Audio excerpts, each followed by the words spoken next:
bacaan ikrar kejohanan yang akan diketuai oleh adik Muhammad Afiq bin Azanizal. Dipersilakan.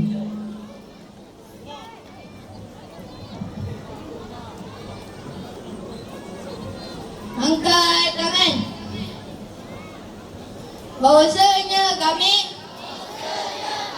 berikrar akan mengambil bahagian kejohanan olahraga kali ke-36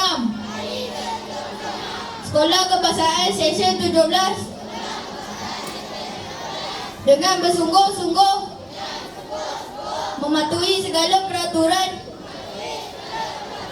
dan undang-undang dengan penuh semangat kesukanan. Turun tangan.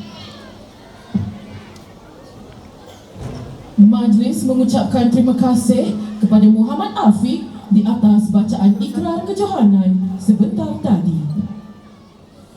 Hadirin sekalian,